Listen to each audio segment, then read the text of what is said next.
Hola, vamos a ver el capítulo 5, difusores de admisión. Bueno, pues hemos hablado ya de los difusores, pero este capítulo se centra en ellos y claro, dice más cosas. Pues lo primero es eso, ¿qué es el difusor? Pues ahí nos comenta que es el conducto de entrada de aire al motor y claro, que este conducto pues claro, condiciona la eficiencia del resto de componentes, ¿vale?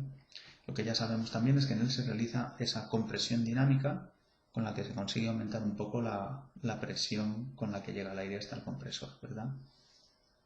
Muy bien. En el punto 5.1, que habla de la función y la necesidad del difusor de admisión, pues nos dice que su función es permitir un gasto de aire suficiente para la correcta actuación del motor a cualquier régimen, ¿vale? Nos comenta también ahí, como dato, que un turbofan comercial pues tiene un gasto medio, fijaos, de entre 300 a 600 kilogramos de aire por segundo, lo cual pues es un volumen importantísimo de aire, ¿verdad? También cuenta que, oye, el difusor tiene que cumplir una serie de funciones, o mejor dicho, no mejor dicho, dicho de otra manera, debe cumplir una serie de requisitos. Pues, por ejemplo, tiene que tener la menor resistencia aerodinámica posible. Pues claro, cuanto menor resistencia aerodinámica tenga, mejor, más fácil será para el avión circular, menos consumo de combustible tendrá, etc. También dice que debe permitir la entrada de aire de un modo homogéneo, evitando turbulencias y desprendimientos de la capa límite. Vamos a ver esto de las turbulencias y desprendimientos de la capa límite. Pues aquí tenemos una imagen en la cual vemos el flujo laminar y el flujo turbulento, pues sí, de un perfil de un ala y del humo de un cigarrillo.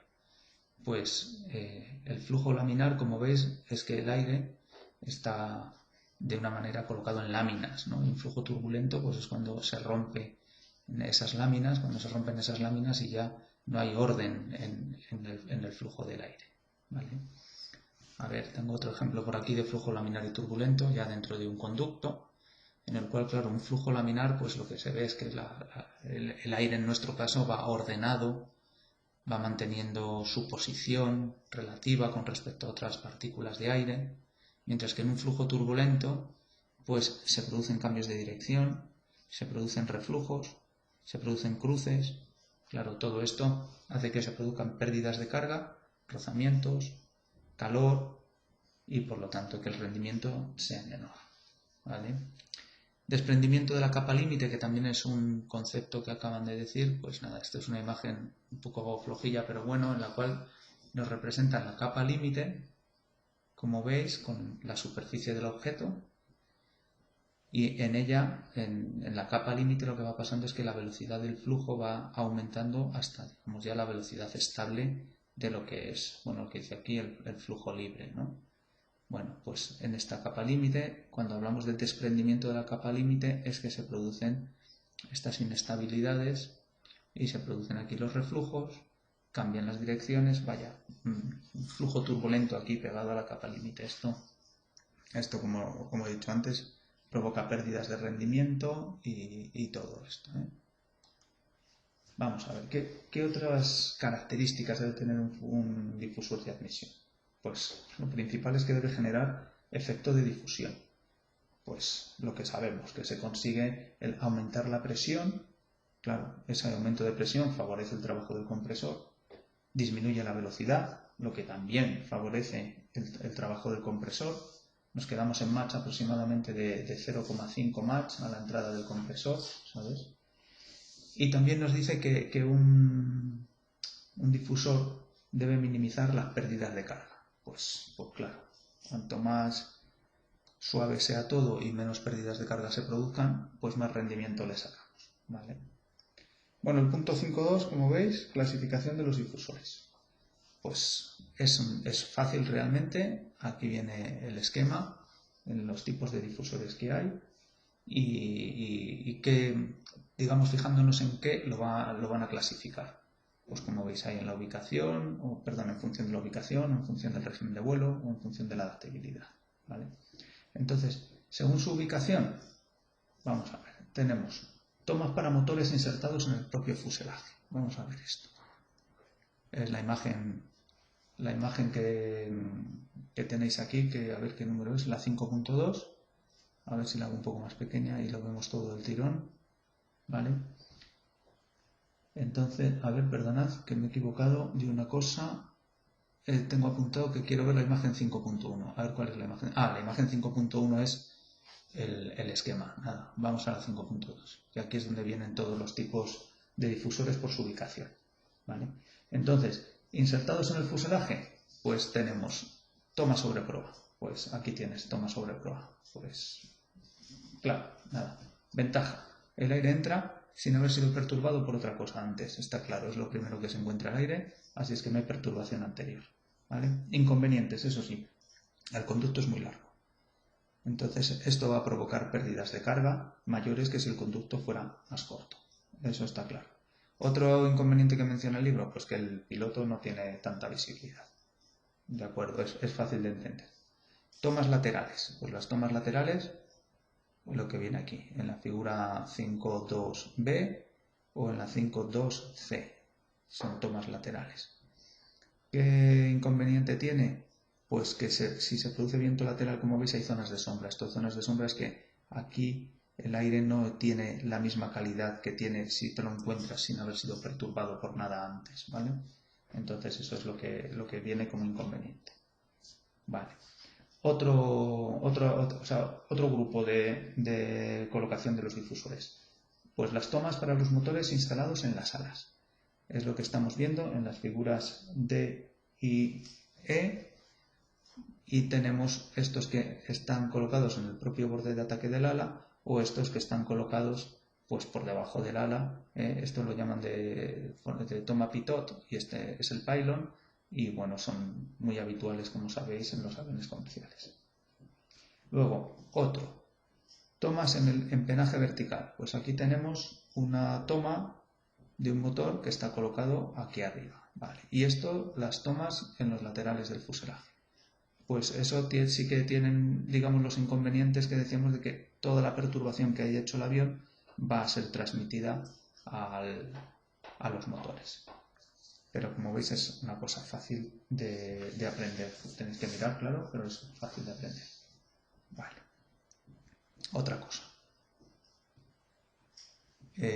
Tipos de difusores por el régimen de vuelo. El 522, pues es otra de las clasificaciones que se veían en el esquema. Los tenemos para vuelos subsónicos y para supersónicos. Lo desarrollaremos más adelante, pero ya hemos comentado que son diferentes si el régimen de vuelo es subsónico o es supersónico. Otro, tipos de difusores por su adaptabilidad. De nuevo tenemos difusores de geometría fija y de geometría variable, que son lo que su nombre indica. Los de geometría fija no cambian su forma, mientras que los de geometría variable sí que pueden cambiar su forma en función de las condiciones del vuelo. Más cosas. Proceso termodinámico del difusor. También hemos comentado cosas del proceso termodinámico del difusor. Hemos dicho que lo que se produce es una compresión dinámica. Hemos comentado que es una compresión adiabática en condiciones ideales, es decir, que no se producen intercambios de energía con el exterior. No hacemos trabajo para esta compresión, en el difusor. ¿Vale? Lo que podemos añadir aquí es esta definición, que es el índice de recuperación del difusor, el PR, como la relación entre la presión total real del aire al final del difusor y la presión que se podría haber obtenido en condiciones ideales. Pues le podemos añadir esa definición. Ya sabéis que las definiciones siempre son importantes y los índices y todo esto, y más cuando son exámenes tipo test en los que hay que buscar este tipo de cosas para ver que uno se ha estudiado los temas. Muy bien. El 5.4. Difusores subsónicos. Los difusores subsónicos, como su propio nombre indica, son esos difusores diseñados para velocidades subsónicas. Bien. También sabemos que tienen una sección divergente. Es decir, esta es la entrada, esta es ya el final del difusor cuando empieza el compresor y es una sección divergente, cada vez es mayor. En ello se busca que disminuya la velocidad para que aumente la presión. ¿Vale? Y vamos a ver qué factores afectan al comportamiento del aire en el difusor. ¿Vale? hay primero una circulación interior del aire y después vamos a ver una circulación exterior del aire. Entonces, la circulación interior del aire, pues decimos que el aire en el interior del difusor circula, digamos, en contra del gradiente normal de presiones. ¿Qué es eso? Pues que lo normal es que el aire vaya de donde hay más presión a donde hay menos presión. Sin embargo, en el difusor, aquí en la zona ya del compresor hay mayor presión y aquí hay menor presión. Es que precisamente es lo que queremos conseguir, que vaya aumentando la presión. Entonces lo que ocurre es eso, que el aire está circulando, digamos, contra natura. ¿Vale? Va a zonas de mayor presión cuando no es lo que le interesa. ¿Vale? Entonces, ¿qué pasa? Que es necesario que tanto la superficie como el cambio de la forma sea suave. Si el cambio de la forma y la superficie son suaves y progresivas, sí que se va produciendo esa disminución de velocidad y sí que se va produciendo ese aumento de presión, digamos, sin dificultades. Pero, ¿qué ocurre si el aumento en este caso del cambio de forma es demasiado grande? Pues que se pueden producir reflujos. Se producen reflujos que lo que hacen es disminuir la eficiencia del compresor, del difusor, aunque vale que deriven una menor eficiencia del compresor, pero ahora estamos hablando del difusor, me he confundido. Lo que produce es una menor eficiencia del difusor, se producen reflujos, se producen pérdidas de carga. ¿Qué ocurriría en condiciones extremas en las cuales aquí han dibujado un difusor que se abre extremadamente deprisa? Pues que al final estos reflujos que se producen aquí harían que la toma efectiva de aire fuera este tubo, que prácticamente fuera recto. Entonces, si va recto y no hay aumento de volumen, tampoco hay disminución de velocidad y tampoco hay aumento de presión. Entonces no funcionaría como tal, no funcionaría como un difusor, que es lo que estamos queriendo, ¿vale? Bueno, después del 5.541 viene, claro, el 5.4.2, que habla de la circulación exterior del aire. Entonces, la circulación exterior del aire está condicionada, digamos, por dos cosas. Una es por la velocidad, que es lo que viene aquí, ahora, y luego la otra viene por la aerodinámica del difusor, que está aquí como un poco más oculto, pero ya es este párrafo. Otro aspecto de vital importancia con el flujo exterior es la resistencia aerodinámica. ¿Vale? Entonces tenemos estos dos condicionantes, la velocidad a la que circulamos y la resistencia aerodinámica. Entonces nos habla de que para ver esta circulación exterior del aire, pues lo va a dividir en tres imágenes, en tres partes, mejor dicho, que tienen que ver con la velocidad a la que se está circulando. ¿Vale? A ver, no se ve del todo bien. Puedo poner pantalla completa, que será mejor. Entonces aquí nos está diciendo cómo es la circulación exterior del aire de un difusor a velocidades cero, prácticamente, max, aproximadamente cero, es decir, condiciones estáticas. Bueno, pues aquí lo que está pasando es que si entra aire por aquí es porque el motor está succionando aire y lo está expulsando por detrás. O sea, aquí hay una absorción del aire exterior. Para que eso ocurra, la presión aquí, la presión en la entrada al compresor, tiene que ser menor que la presión atmosférica.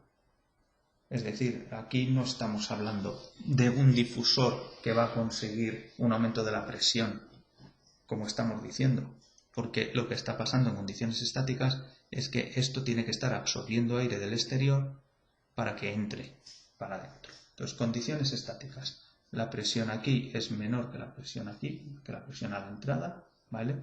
Y el aire entra de todas direcciones, es decir, está absorbiendo aire, aquí hay una succión y el aire que esté en esta zona pues puede acabar dentro del motor, ¿vale? Eso es lo que nos está queriendo representar con este semicírculo y estas líneas, ¿de acuerdo? Entonces eso, el aire que esté aquí poco a poco puede ir acabando siendo absorbido por el motor, pero también el aire que esté aquí en esta zona puede ser poco a poco absorbido por el motor.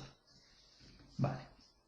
¿Qué pasa a velocidades medias? Dice aquí que a Mach aproximadamente 0,5. Bueno, pues aquí se produce ya, bueno, en cuanto empieza el motor a moverse, empieza el avión a moverse, se produce el efecto llamado Run Recovery Speed, es decir, El efecto es el efecto de recuperación de presión por impacto, ¿vale? Lo que acabo de decir es otra cosa.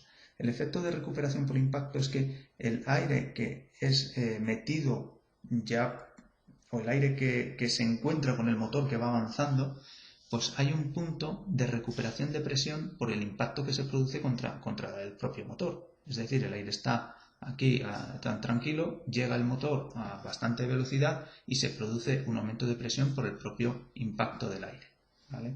Entonces, lo que he dicho antes, el Run Recovery Speed, es aquella velocidad a la cual el efecto de recuperación de presión por el impacto es de tal magnitud que se igualan las presiones en la entrada del compresor y en la presión atmosférica. Es decir, hay un momento en el que, vamos a recuperar. Aquí el aire es metido dentro por succión. Vale. Aquí el aire entra por la velocidad a la que lleva el motor. Hay un momento en el cual la presión aquí es la misma que la presión aquí. Ese es el punto que se define como Run Recovery Speed, aquel en el que la velocidad y la recuperación de presión por el impacto igualan la presión a la entrada del compresor con la presión atmosférica. Para velocidades altas, de Mach aproximadamente 0,8, lo que pasa es que el motor no va a ser capaz de absorber todo el aire que tiene enfrente, exactamente enfrente. Va a entrar menos aire del volumen que tiene enfrente o de la sección que tiene enfrente. Entonces, si viéramos el aire que va a entrar, pues muy por delante del compresor va a ser una sección pequeña de aire, que esa sección, según va llegando el motor, pues claro, va llenando toda la boca del difusor. De manera que aquí lo que se está produciendo es un efecto de difusión exterior. El aire aquí está disminuyendo de velocidad y está aumentando de presión fuera del propio motor. Esta difusión externa es muy interesante porque se produce con un rendimiento casi del 100%. No hay rozamientos, bueno, hay rozamientos entre las propias partículas de aire, pero no hay rozamientos con las paredes del difusor y se está produciendo una difusión exterior. ¿Vale? Bueno, pues esto eran las tres, digamos, velocidades a las que se ve la circulación exterior del aire de un difusor. Velocidades estáticas, velocidades medias y velocidades altas. Como os decía, esta circulación exterior está condicionada a la velocidad y también está condicionada a la aerodinámica, que es lo que nos viene aquí. Entonces, esta circulación exterior condicionada a la aerodinámica, pues en la imagen 5.5 veis ¿qué ocurre? Esto está simulando condiciones, o está representando, quiero decir, condiciones estáticas, el aire o lentas. El aire está entrando de bastantes puntos del difusor, o sea, quiero decir, del exterior del difusor, como cuando veíamos en la imagen anterior, condiciones estáticas, de manera que puede ocurrir que haya aquí desprendimientos de la capa límite, como veis, es decir, el aire no es capaz de seguir un flujo laminar, sino que se produce un cambio de dirección tan brusco que se producen desprendimientos de la capa límite. Bien, esto, pues claro, nunca es bueno.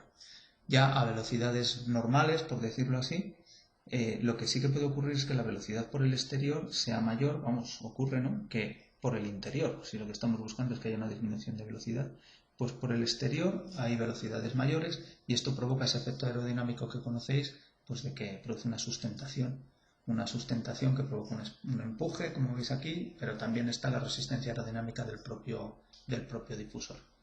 Bueno, ahora vienen ya los vienen los difusores supersónicos, pero eso lo voy a grabar en otro vídeo. Venga, hasta ahora.